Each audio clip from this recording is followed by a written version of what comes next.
ہم وہی کہیں گے جو ہمارا دین ہم کو بتاتا ہے، عمل کرو تو تمہارا بھلا ہے۔ بسم اللہ الرحمن الرحیم۔ درود پاک پڑھیں۔ اللہم صلی علی سیدنا شفیعنا نبینا مولانا محمد مبارک وسلم، صلاۃ و سلام علیک سیدی یا رسول اللہ صلی اللہ تعالی علیہ وسلم۔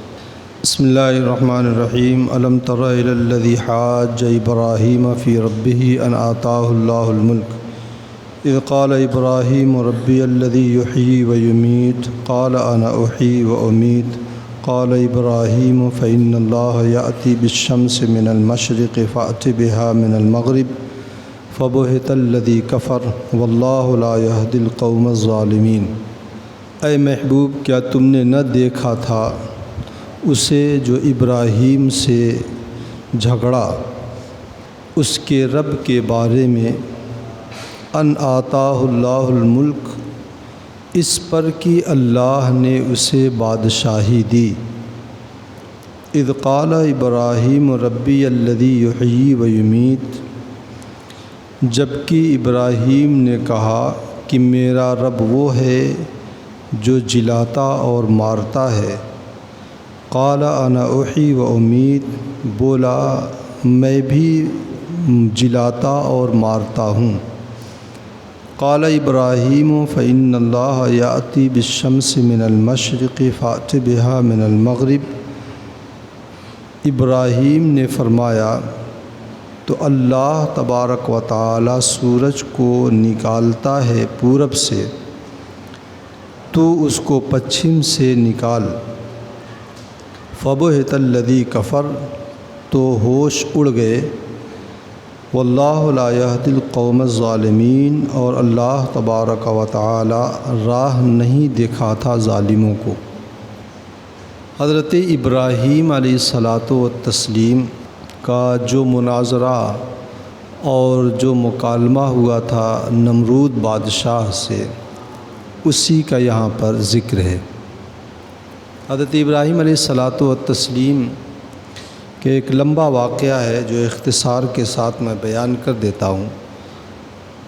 نمرود یہ وہ بادشاہ ہے جو دنیا میں پہلا وہ بادشاہ ہے جو تاج پہنا، اور اس کی بادشاہت پوری دنیا کے اوپر رہی۔ بڑا ظالم بادشاہ تھا۔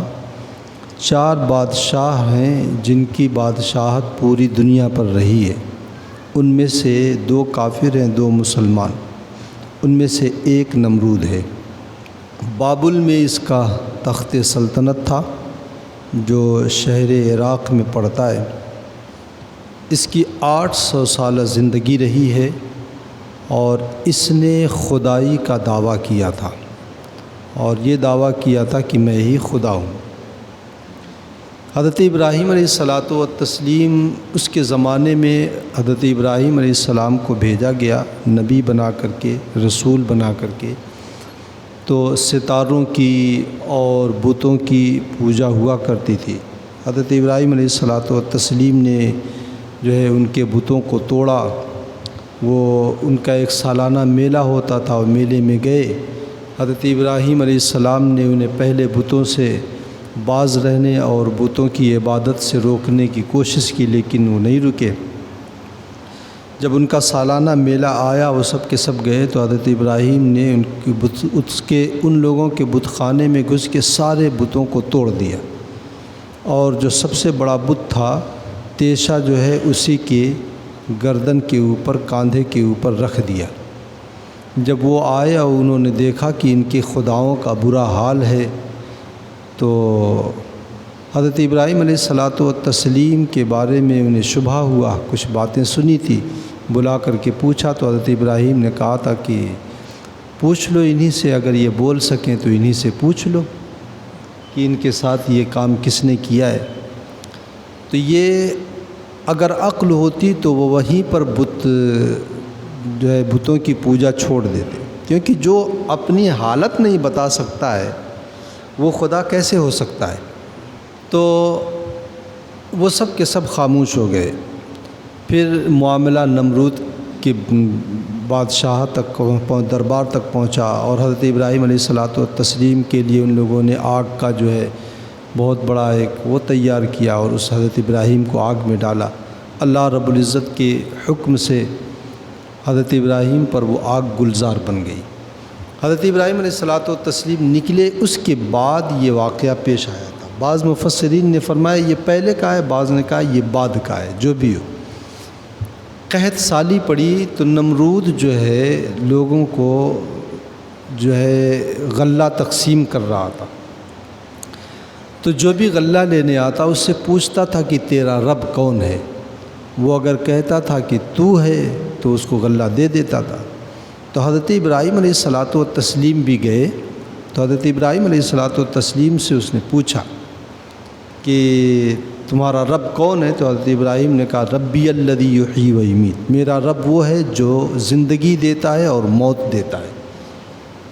یہ اللہ تبارک و تعالیٰ کی قدرت ہے کہ دنیا میں انسان کی اگر جو ہے آکسیجن نہ ہو تو آدمی موت کی دہلیز پر چلا جاتا ہے۔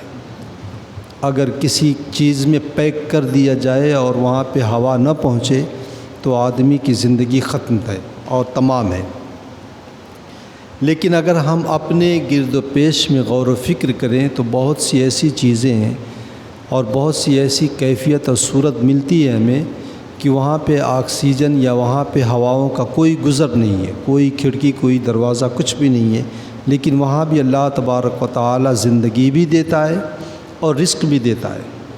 ماں کے رحم میں جو نطفہ پلتا ہے تو وہاں بچہ جو رہتا ہے وہاں کہاں سے آکسیجن اور ہوائیں پہنچتی ہیں، لیکن اللہ تبارک و تعالی وہاں بھی زندگی دیتا ہے۔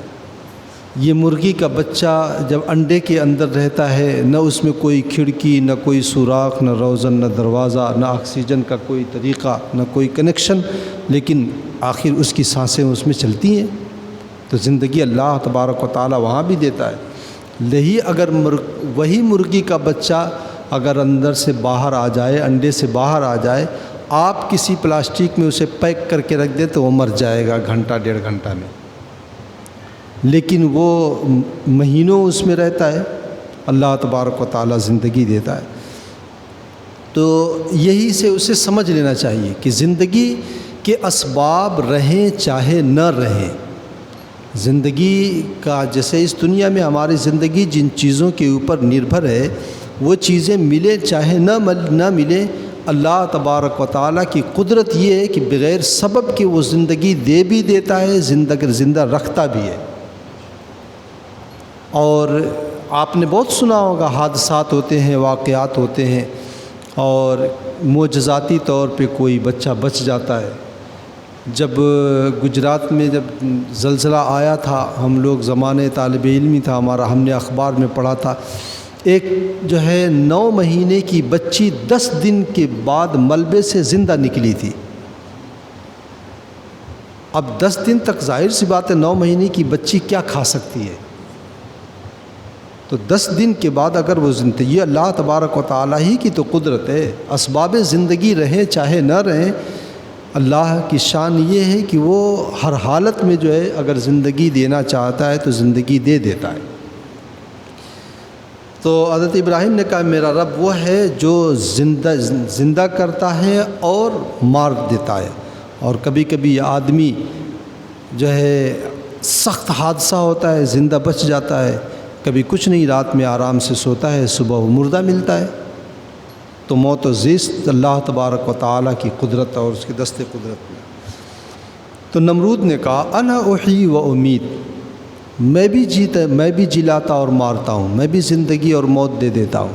تو اس نے قید خانے سے 2 قیدیوں کو بلایا اور بلا کر کے جو ہے ایک قیدی کو اب اس کی سزا پوری ہونے والی تھی اور ایک قیدی کو سزائے موت ہو گئی تھی، تو اس نے سمجھایا کہ دیکھو اس کو سزائے موت ہو گئی ہے، یہ مر چکا ہے اور اس کی سزا پوری ہو چکی ہے، یہ اب قید سے نکلے گا، اسے زندگی مل گئی ہے۔ تو جس کی سزا پوری ہو گئی تھی، جسے چھوٹنا تھا اسے قتل کر دیا، جسے سزائے موت دی گئی تھی اسے چھوڑ دیا، کہ دیکھو میں بھی زندہ کرتا ہوں، میں بھی مارتا ہوں۔ تو حضرت ابراہیم علیہ الصلوۃ والتسلیم سمجھ گئے کہ اس کی کھوپڑی میں دماغ نہیں، بھوسا بھرا ہوا ہے، تو حضرت ابراہیم علیہ الصلوۃ والتسلیم نے دوسرے انداز سے دلیل دیا اور فرمایا قال ابراہیم فإن اللہ یأتی بالشمس من المشرق فأت بها من المغرب۔ حضرت ابراہیم نے فرمایا کہ تو اللہ تبارک و تعالیٰ تو وہ ہے جو سورج کو پورب سے نکالتا ہے، تو اگر خدا ہے جیسا کہ تیرا دعویٰ ہے تو پچھم سے ایک دن نکال دے۔ خدا تو وہ ہے نا جس کے سارے جہان کے اوپر جو غالب ہو، کائنات کی ہر چیز اس کے زیر قدرت ہو، خدا تو وہی ہو سکتا ہے۔ کیا زمین، کیا آسمان، کیا ستارے، کیا سورج، کیا چاند، سب اس کے قبضہ قدرت میں ہوں، وہ جسے چاہے جس طرح چاہے، جس کی چال جیسے چاہے وہ چلا دے۔ خدا تو وہی ہے۔ تو اگر تو خدا ہے تو ظاہر سی بات ہے کہ سورج بھی تیری خدائی ہی میں ہے، تو اپنے خدائی طاقت سے سورج کو ایک دن پچھم سے نکال دے، پورب کے بجائے پچھم سے نکال دے اگر تو خدا ہے تو۔ فبہت الذی کفر، تو اس کے ہوش اڑ گئے اور وہ جو ہے نامراد ہو گیا۔ لیکن حضرت ابراہیم علیہ الصلوۃ والتسلیم کو غلہ نہیں دیا۔ حضرت ابراہیم آئے، ایک ریتیلی زمین سے جب گزرے، آپ نے وہی ریت اٹھا کر کے اپنے بوری میں بھر دیا، اور اس نے کہا تھا کہ جا تو اس رب سے رزق مانگ لے، غلہ مانگ لے جس کو تو پوجتا ہے، جو تیرا رب ہے۔ تو حضرت ابراہیم علیہ الصلوۃ والتسلیم آیا اور ریت بھر کر کے گھر پہ لا کر کے رکھ دیا، بیوی کو کچھ بتایا نہیں، سو گئے۔ آپ کی اہلیہ محترمہ اٹھیں اور انہوں نے بوری کھول کر کے دیکھا تو انتہائی نفیس اور عمدہ قسم کا اس میں گندم موجود تھا۔ روٹی بنائی، آپ بیدار ہوئے اور آپ کے سامنے جب کھانا آیا تو پوچھا یہ غلہ کہاں سے آیا؟ کہا آپ جو بوری لائے اسی میں سے۔ تو حضرت ابراہیم علیہ السلام سمجھ گئے کہ میرے رب نے رزق بھیج دیا ہے۔ واللہ لا یہدی القوم الظالمین، اور اللہ تبارک و تعالی ظالموں کو ہدایت نہیں دیا کرتا۔ اس آیت کریمہ سے ایک فائدہ تو یہ ہے کہ مناظرہ کرنا کافروں سے یہ انبیاء کرام علیہم الصلوۃ والتسلیم کی سنت ہے۔ اچھا، دوسرا فائدہ یہ ہے کہ انبیاء کرام علیہم الصلوۃ والتسلیم کے مقابلے میں آنا یہ ہلاکت کا سبب ہے۔ انبیاء کے مقابلے میں آنا ہلاکت کا سبب ہے۔ آپ تاریخ اٹھا کر کے دیکھیں، جب بھی جو بھی وہ جتنا بڑا بادشاہ ہو، چاہے جتنا طاقتور ہو، جب کسی نبی کے مقابلے میں وہ آیا ہے تو اللہ تبارک و تعالیٰ نے اسے ہلاک کر دیا ہے۔ فرعون کو دیکھ لیں، ایک زمانے تک اس کی تقریباً 300-350 سال تک اس کی حکومت رہی ہے، لیکن کچھ نہیں ہوا۔ وہ اپنے آپ کو وہ بھی خدا کہتا تھا، وہ اپنا سجدہ کرواتا تھا، وہ اپنے آپ کو خدا کہلواتا تھا، لیکن کچھ نہیں ہوا۔ لیکن جب حضرت موسیٰ علیہ الصلوۃ والتسلیم کے مقابلے میں آیا تو اللہ تبارک و تعالیٰ نے دریا میں ڈبو دیا۔ 800 سال تک نمرود نے حکومت کیا ہے، 400 سال تک اس کی حکومت میں کچھ بھی نہیں ہوا، حالانکہ یہ ظلم بھی کرتا تھا، یہ اپنے آپ کو خدا بھی کہتا تھا، لیکن 400 سال تک کچھ نہیں ہوا۔ جب ایک نبی کے مقابلے میں، حضرت ابراہیم کے مقابلے میں آیا، اللہ تبارک و تعالیٰ نے اس کی وہ درگت کیا کہ مچھروں کا عذاب ان کے اوپر نازل فرمایا۔ اتنے مچھر کی صورت چھپ جاتا تھا، اس کے سامنے اس کے درباریوں کو مچھروں نے خون پی لیا، گوشت چاٹ گئے، ہڈیاں بچی ہوئی تھی، لیکن یہ کچھ نہیں کر پاتا تھا۔ ایک لنگڑا مچھر اس کے ناک سے گھس کر کے اس کے دماغ تک پہنچا اور وہ اس کے دماغ کو چاٹتا رہا، کاٹتا رہا۔ جب کاٹتا تھا تو اس کو درد ہوتا تھا، اس کو دماغ سر میں درد ہوتا تھا، تو اوپر سے کھوپڑی کے اوپر جوتے برستے تھے، جب اوپر سے دھمک پہنچتی تھی تو وہ خاموش ہو جاتا تھا، پھر کاٹنے لگتا تھا۔ 400 سال تک اللہ نے اس کو اس عذاب میں مبتلا کیا تھا۔ 400 سال کی حکومت اس کی اچھی گزری، لیکن نبی کے مقابلے میں آیا تو 400 سال کی حکومت جو ہے زمانہ اس کا جو ہے ایسا گزرا کہ پٹتے پٹاتے کٹتے کٹاتے گزری ہے۔ اس کے دربار کے آداب میں سے یہ تھا، اور دیگر بادشاہوں کے دربار کا آداب یہ ہوتا ہے، کوئی آتا تھا تو جھکتا تھا، جھک کر کے سلام کیا کرتا، لیکن اس کے دربار کے آداب میں سے یہ ہو گیا تھا کہ جو آئے وہ اس کے سر پر ایک جوتا مارے، کیونکہ اس سے اس کو آرام ملتا تھا۔ دیکھیں اللہ تبارک و تعالیٰ نے کیسے کیا۔ انبیاء کرام علیہم الصلاۃ والتسلیم کے مقابلے میں جب بھی جو قوم بھی یا جو بادشاہ بھی آیا ہے اسے اللہ تبارک و تعالیٰ نے عبرتناک انجام تک پہنچایا ہے۔ اس لیے نبی کے مقابلے میں انبیاء کرام علیہم الصلاۃ والتسلیم کی شان، عظمت شان کے حوالے سے جب کوئی زبان کھولتا تھا تو اللہ تبارک و تعالیٰ اسے بھی عذاب میں مبتلا کر دیتا تھا۔ اردو کی ایک کتاب ہے، مجھے نام یاد نہیں آ رہا ہے، ہمارے پڑوسی ملک پاکستان کے ایک ڈاکٹر نور محمد ہیں، تو یہ جو ہے یہ سرجن ہیں اور ہاسپیٹل میں یہ ایمرجنسی وارڈ میں یہ کام کرتے تھے۔ تو ایمرجنسی وارڈ میں ظاہر سی بات ہے سنگین جو کیس ہوتے تھے وہی آتے ہیں، تو انہوں نے اپنی زندگی میں جو جو چیزیں انہوں نے دیکھی ہیں وہ ساری واقعات کو انہوں نے کتابی شکل میں جمع کیا ہے۔ اس میں انہوں نے جو ہے ایک شخص کے بارے میں کہا کہ 9 سال تک جو ہے وہ اسلام کے قوانین کے اوپر اعتراض کیا، انبیاء کرام علیہم الصلاۃ والتسلیم اور حضور صلی اللہ علیہ وسلم کی عظمت شان کے حوالے سے جگہ جگہ اعتراض کیا 9 سال تک۔ اور پھر اللہ تبارک و تعالیٰ نے جس زبان سے وہ اسلامی قوانین اور قواعد کے اوپر اعتراض کرتا تھا اور سرور کائنات کی عظمت شان پر اعتراض اسی زبان میں کینسر کا مرض لگا دیا، اور 9 سال تک اس کا یہ عالم ہوا، 9 سال تک اس نے یہ کام کیا، 9 سال تک اللہ نے یہ عذاب دیا کہ اس کے گھر والے اس کو چھوڑ کر کے چلے گئے تھے۔ تو اللہ تبارک و تعالیٰ کی قدرت بڑی عظیم ہے۔ تو اللہ تبارک و تعالیٰ جب انتقام لینے پر آتا ہے دنیا کی کوئی طاقت بچا نہیں سکتی۔ اس لیے انبیاء کرام، اولیاء کرام علیہم السلام و رضوان اللہ تعالیٰ علیہم اجمعین کے مقابلے میں کبھی نہیں، اسی طریقے سے ولیوں کے مقابلے میں بھی، کیونکہ اللہ تبارک و تعالیٰ نے 2 ہی لوگوں سے اعلان جنگ فرمایا ہے، ایک وہ جو سود کھاتا ہے اور ایک وہ جو اللہ کے ولی کے مقابلے میں آتا ہے۔